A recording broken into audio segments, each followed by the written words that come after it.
Hello, everyone. We are on the second half of part 5 of the lecture series on election laws. We are on the matter of the certificates of candidacy. According to the Omnibus Election Code, no person shall be eligible for any elective office unless he files a sworn certificate of candidacy within the period fixed by law. The certificates of candidacy is a condition precedent to being qualified to participate in the electoral race. Note that the requirements require or prescribe that the application be sworn. It is sworn for several reasons, among which is that there is a challenge to perjury because of the primacy of the electoral process. All statements in the certificate of candidacy must be truthful and sworn to as truthful before an officer authorized to administer oath. Of course, this is not subject to any absolute treatment because in the case of the Guzman versus Board of Canvassers, um, Supreme Court in this very old case in 1925 says that the will of the people cannot be frustrated by a technicality consisting in that his certificate of candidacy has not been properly sworn to. This may be a very old case, but you may find this jurisprudence to be useful in appreciating the value of the votes of the electorate in their choice of candidates, even if the certificate of candidacy lacks the requirement of being sworn to. That may be subject of uh, challenges, no, in the present electoral system. In the certificate of candidacy, there are required information that you need to indicate.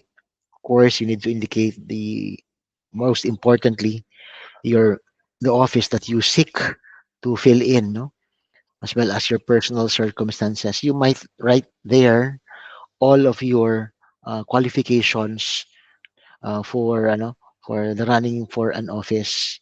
So the list is long, but um, law can provide for more um, details of your application um, as laws are amended. But definitely, it will indicate your being qualified to be a candidate for a particular office. No, in your certificate of candidacy, you are supposed to write your name as a general rule. No, on the name as it appears in your certificate of live birth. No, according to the law, the name that you use, the name by which you have been baptized, or if you have not been baptized in any church or religion, the name registered in the office of the local civil registrar or any other name allowed under the provisions of existing law, or in the case of a Muslim, his Hajj name after performing the prescribed religious pilgrimage.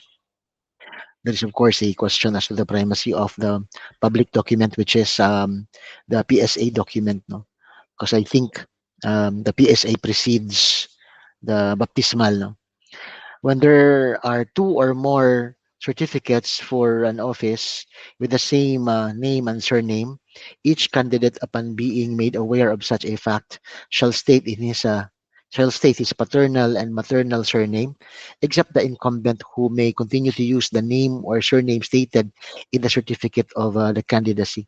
This is the equity given to the incumbent, the privilege to continue using the name, no, without the qualification of um, uh, the maternal surname, not together with the paternal surname. The candidate may also include other nicknames, at least one, or at most one nickname, or stage name by which is generally or popularly known in the locality, or screen name if you're an actor seeking for a public office.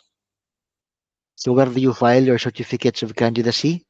You file it not later than the day before the date legally fixed for the beginning of the campaign period. So file beyond this, the deadline, that this deadline, your COC is void. That's the case of Gador versus Comelec in 1980. So speaking about the campaign period, you have for national candidates 90 days prior to the election and local candidates 45 days prior to the election. So remember or the campaign period, because you have to file your certificates not later than the days before the date legally fixed for the beginning of the campaign period. So before the 90 or 45 days period as fixed by law. No? Restrictions, of course, you can only file a candidacy for one office. No person shall be eligible for more than one office to be filled in the same election. And if he has filed a certificate of candidacy for more than one office, he shall not be eligible for any of them. So if you fail to follow this rule, you won't be able to qualify for any of the positions that you filed your certificate of candidacy for. You must choose one. Before the expiration of the period of the filing of the certificates of candidacy, the person who has filed more than one certificate of candidacy may declare under oath the office which he desires to be eligible and cancel the certificate of candidacy for the other office or offices. So this is the remedy in case you filed for two offices in that same election period. No? So you have to cancel one and retain the office that you intend to formally run for. No? The filing or withdrawal of a candidate of a certificate of candidacy shall not affect whatever civil, criminal, or administrative liabilities that may be incurred by the candidate. So there is not only the requirement or the possibility of being unqualified for both offices or for all of them, but for the possibility of facing suits, be it civil, criminal, or administrative. So where do you file? For the president and the vice president and the senators, you file your COC um, with the Commission on Elections in Manila. But for the district representatives for Congress, the House of Reps, you file it with the provincial election supervisor in the province concerned. No? Provincial offices, you file it for those positions in the provincial offices um, with the provincial supervisor concerned. For city and municipal offices, with the city or municipal election registrar concerned. And like in Davao City, we are a chartered city. Our district reps um, file with the Comelec office of the city because we do not belong to a province. Um, the Comelec has no option to refuse the tender of the certificates of candidacy. The duty of the COMELEC is just to receive the certificates of candidacy because such is a ministerial function. They cannot act with discretion in refusing the application filed by a candidate because they are duty bound to accept the application anyway. The Commission shall have ministerial duty to exercise and acknowledge receipt of the certificate of candidacy. But this is without prejudice to the possibility of, subsequent declaration of the COMELEC to cancel the certificate of candidacy or to deny due course to it or the declaration of his the candidates being a nuisance candidate. No, um, it's this for this reason that during the filing of the COCs, we have a peculiar and awkward candidates. I'm sorry to say, we might agree to disagree because there are really candidates on their first appearance on media appears to have no platform of government and would only make a mockery out of the elections. No? But still, their certificates of candidacy are accepted without prejudice again, the possibility of being declared nuisance candidates subsequently or have their certificates being cancelled, no? Or being denied due course. So, what are the consequences of the incumbency as to the filing of a certificate of candidacy? Because if you hold an office, you are deemed resigned if you are an appointed official upon the filing of your certificate of candidacy. But if you are an elective officer, you continue on serving. Any person holding an appointive office or position, including the active members of the armed forces of the Philippines and the officers and employees of the GOCCs, shall be considered ipso facto resigned from his office upon filing of a certificate of candidacy. The resignation is irrevocable. So you do not need to send an application or a letter of resignation because your filing ipso facto considers you as resigned. Any elective official, whether national, local, or has whether national or local, who has filed a certificate of candidacy for the same or other office, shall not be considered resigned. So again, remember, if you're elected, you can continue with your office even if you have filed for a COC for the same office or for another. You may recall this case of Quinto versus Comelec. Again, recall that in Quinto versus Comelec, the Supreme Court recognized that for elective officers, the fact that they were elected into office, they are allowed to participate in partisan political activity and should not be compelled to resign simply because of their participation in the political activities. Because being elective, automatically you are deemed to be a political creature. You are also not deemed resigned upon filing of your certificates of candidacy if you're elective because you cannot frustrate the will of the electorate. What if you withdraw your certificate of candidacy? You can withdraw it, of course. No, you might feel your hesitation or hesitance to run for office would have taken a toll on you for whatever reason, and withdraw your application or your certificate of candidacy. A person who has filed a certificate of candidacy may, prior to the election, withdraw the same by submitting to the office concerned a written declaration under oath. So you applied for it under oath, you submitted your COC under oath, and you withdraw it under oath. Um, what happens? What is the remedy for this? No, because there is such a thing as a substitution of candidacy. If after the last day of the filing of the certificate of candidacy, an official candidate of a registered or accredited political party dies, withdraws, or is disqualified for any cause, and only a person belonging to two on the certified by the same political party may file a certificate of candidacy to replace a candidate who died, withdrew, or was disqualified. So if you, for example, withdraw your candidacy and you belong to a political party, an ally from the same political party may substitute you. But if you're independent, you have no political party, the story is different na, no?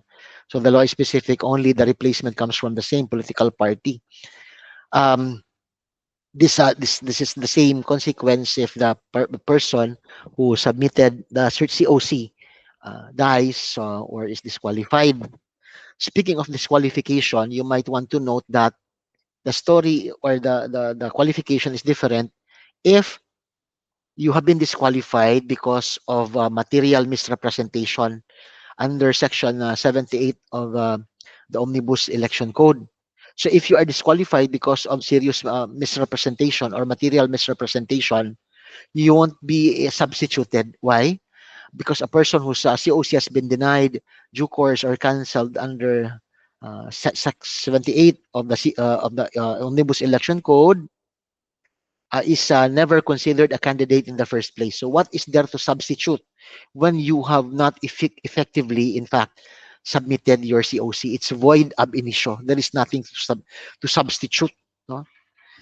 So the matter of disqualification, you have Section 12 of the Omnibus Election Code saying that any person who has been declared by competent authority as insane or incompetent, or has been sentenced by final judgment for subversion, insurrection, rebellion, or for other offenses, for which he has been sentenced to penalty of more than 18 months, or for a crime involving moral turpitude, shall be disqualified from being a candidate to hold office unless he has been given a plenary pardon or granted amnesty.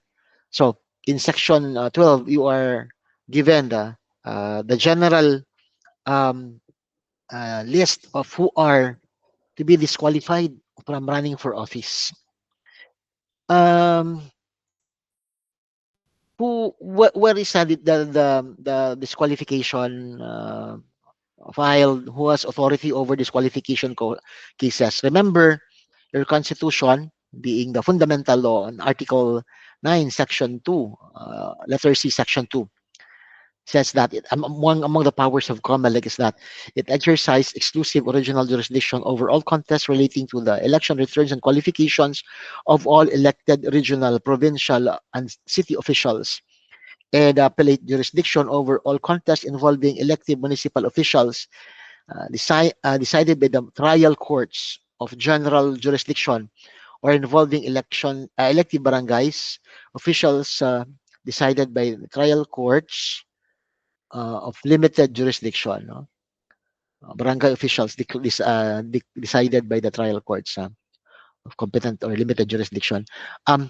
Please qualify here the jurisdiction on the electoral tribunals, the SET, the HRET, and the PET, the presidential, the senatorial, and the electoral House of Representatives Electoral Tribunal. The Omnibus Election Code, in its list of disqualifications, further magnifies that any candidate who, in an action or protest in which he is a party, is declared by final decision of a competent court guilty or found um, or sorry, he may be found guilty by the competent court or found by the COMELEC of having committed the act stated in this provision, section 68. That's section 68, not 28, of the Omnibus Election Code, may be barred from running for office. No? So another source of the list of disqualified persons for running for office is RA 7160, or the Local Government Code. The list um, of disqualifications extended to the following: those who are sentenced by final judgment for an offense involving moral turpitude, or for those offenses punishable by more than by 1 year or more of imprisonment within 2 years after serving sentence. So may bar, 2 year bar after serving sentence. Now, if you have been um, subject of a final judgment of cases involving moral turpitude, um, for what the definition of moral turpitude is, maybe you might want to look it up, and the best discussions are in cases in your legal ethics. Those removed from offices or an office as a result of an administrative case, you cannot run for office. Those convicted by final judgment for violating the oath of allegiance to the Republic. Those with dual citizenship, but this is dual allegiance. No? Fugitives from justice in a criminal or non-political cases here or abroad. Permanent residents in the foreign country, or those who have acquired the right to reside abroad and continue to avail of the same right um, after the effectivity of the OAC. But you read again RA 9225 on the matter of the citizenship reacquisition and retention. No? Because for those who may have dual citizenship, for those who have renounced, for those who might have been citizens of another country, former Filipinos, they may be allowed to run for office again, subject to the requirement of the renunciation of foreign allegiance and yung ano, yung allegiance to the republic, no, among others, no. The insane and the feeble-minded, you cannot also run for office. Again, this may require a change in law to make this terms feeble-minded or insane as politically accurate, no. The matter of dual allegiance, we have taken this up in the previous video. In the case of Elumansano, this has already been decided before that what is what the local government code means is dual allegiance and not dual citizenship, because dual citizenship may be involuntary but dual allegiance is voluntary. You can also be you could also be declared as disqualified if you're a fugitive from justice. Fugitive from justice not only refers to those who flee after conviction to avoid punishment, but also to those who, after being charged, flee to avoid prosecution. Okay? So, kung may charge ka na sa prosecutor's office, you flee or a fugitive from justice and you could be disqualified. So, um, you have the Omnibus Election Code furthering the adding to the list also of the disqualifications. Um, if even if you've been elected already, no, is the office could be discontinued under the following grounds: if you bribe your way into office, okay, or if you committed acts of terror, or spent your election campaign in excess of what is allowed by law. You may have received any contribution prohibited by law, kasama yung foreign contributions, of course, and you have violated Section 80, 83, 85, 86, and 261, letter D, E, K, V, and CC. Um, Paragraph 6 also of the Omnibus Election Code. So, let's see what they are, no?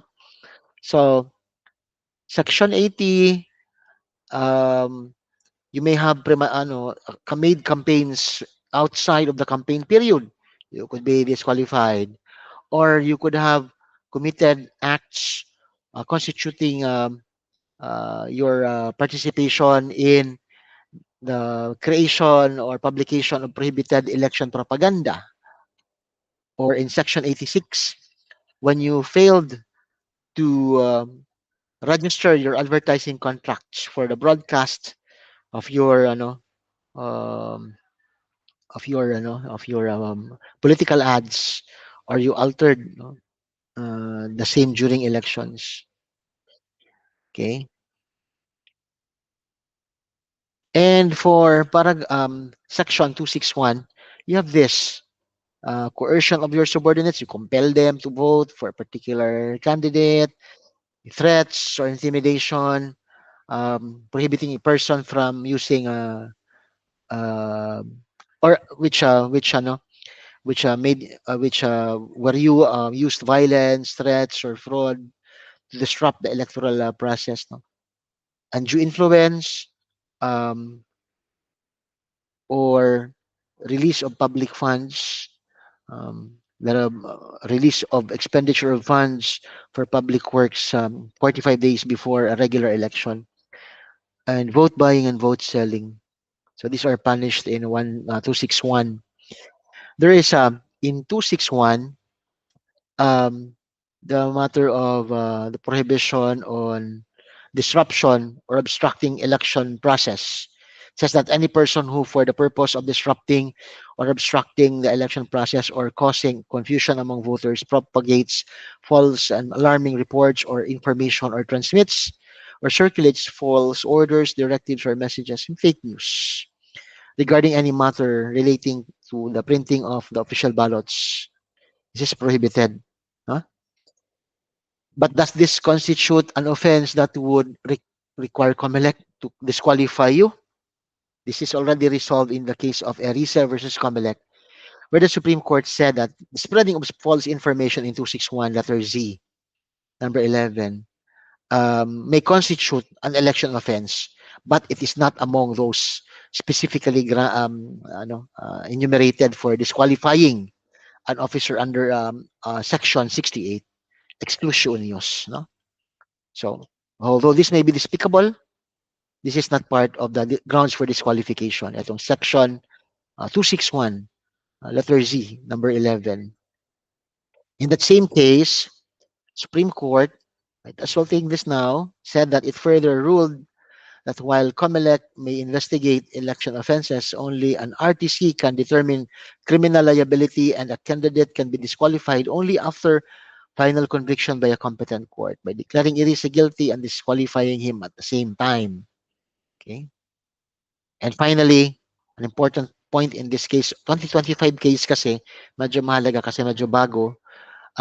It mentions that the court can also clarify Section 261Z11.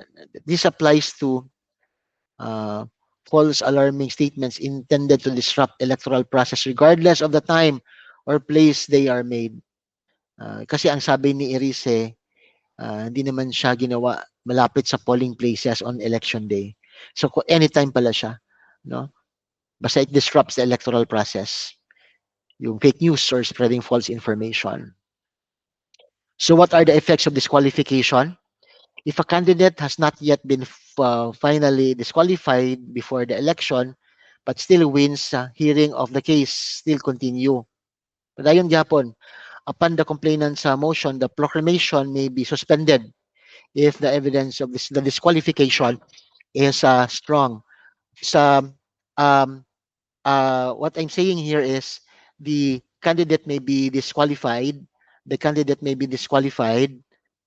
Sorry, a complaint for disqualification may be filed. Proclamation, however, can still continue, but the proclamation may be halted. If the complainant has strong evidence, no, um, which would constitute a ground for the disqualification. However, if a candidate is disqualified by final judgment before the election, that candidate cannot be voted for, and any vote cast for them will be void. The case of Gonzalez versus Comelec. This is important. The case of Halosos versus Comelec. This is 2012. This is Dominador Halosos, who was mayor of the Pitan.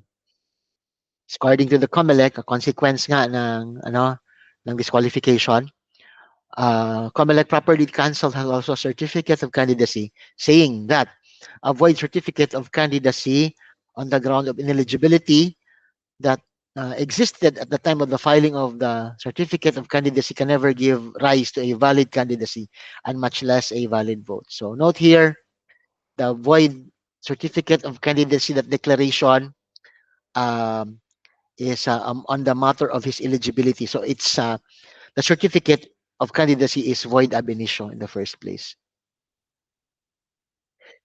Note the other grounds for disqualification. Marami. When you have already exhausted your term and you're running for the same office. No. Second, certain laws prohibit you from filing your certificate of candidacy. You have the Anti-Graft and Corrupt Practices Act.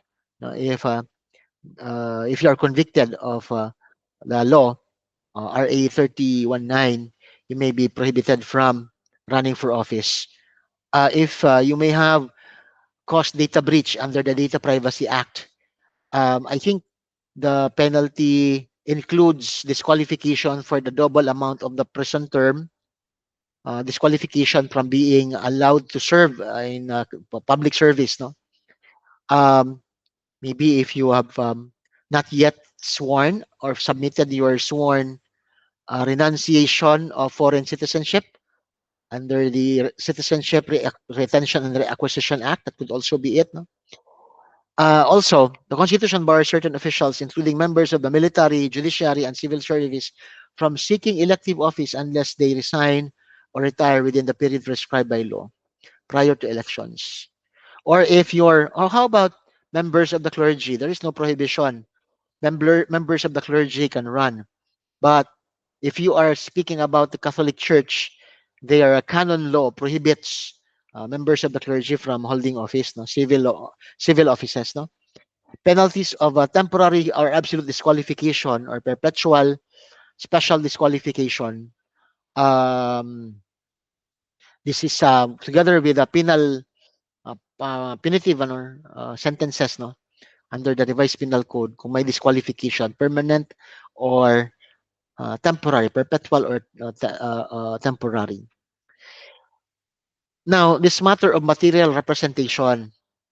kung material representation, yung COC ay may material representation, maybe as to your nationality, yung major contents of your COC, material meaning it really goes down to your qualification, you may be disqualified. A verified petition seeking to deny due course or cancel a certificate of candidacy may be filed by the person exclusively on the ground that any material representation contained therein as required under Section 74, which is the contents of the certificates of candidacy earlier presented to you, is false. The petition may be filed at no later than 25 days from the time of the filing of the certificate of candidacy and shall not be denied after due notice and hearing, and shall be decided after due notice and hearing, not later than 15 days from before the election. So this is denying due course to your COC because you may not have been truly truthful or forthcoming in the contents of your COC of the list indicated in section 74. So in the consideration of the misrepresentation must be of material data, not perhaps trivial matters that perhaps typographical errors in the declaration of your province or uh, you know uh, misspelling of your name or whatnot. There should be false representation of the misrepresentation, no? uh, that is sufficient to mislead, misinform, or hide the fact which would otherwise render a candidate ineligible. Okay. So again, this talks about the qualifications primarily. So aside from in the Gonzalez versus Comelec, Supreme Court said that aside from the requirement of materiality, the false representation must consist of a deliberate attempt to mislead, misinform, or hide the fact which would otherwise render a candidate ineligible. In other words, it must be made with an intention to deceive the electorate as to one's qualification for public office. Talagang may sadyang panlilin lang. Okay? Deliberate attempt to mislead. This is 2011. Please remember this case, the intent. Um, Also, in the case of Grego versus Comelec, Supreme Court said, unless the electorate is fully aware, in fact, and in law, of a candidate's disqualification, so as to bring such awareness within the realm of not being notorious, no, but would nonetheless cast their votes in favor of the ineligible candidate. This is an exception to the disqualification in cases where there is some sort of misrepresentation. Kung alam talaga ng mga voters na hindi accurate yun. Okay. The consequences for misrepresentation actually are generally a cancelled certificate because of misrepresentation is considered void ab initio according to the case of Aratea versus Comelec. Therefore, it cannot give a valid cause for candidacy, nor could the votes for the candidate who committed misrepresentation be counted. So, for example, sa implication ano implication nito? If the misrepresentation is confirmed by the COMELEC, it cannot be substituted because in the first place, yung kanyang COC is invalid, void ab initio. What is there to substitute? So procedure, you file a verified petition personally or through your authorized representatives with the commission by the registered or by any registered candidate for the same office within 5 days from the last day of the filing of the certificates of candidacy. So, pwede siya, verified petition. This is subject to summary hearing. Okay? So, faster disposition of cases and the submission of pleadings. The matter of nuisance candidates. Again, when a certificate of candidacy is filed, the COMELEC has no option but to accept the COC as a ministerial duty. But this is without prejudice to declaring a candidate as nuisance. The commission may motu proprio, okay, pwedeng on their own, or upon a verified petition of an interested party, refuse to give due course to or cancel a certificate of candidacy if it is shown that said certificate has been filed to put the election process in a mockery or disrepute, or to cause confusion among the voters by the similarity of names of registered candidates. So, similarity of names.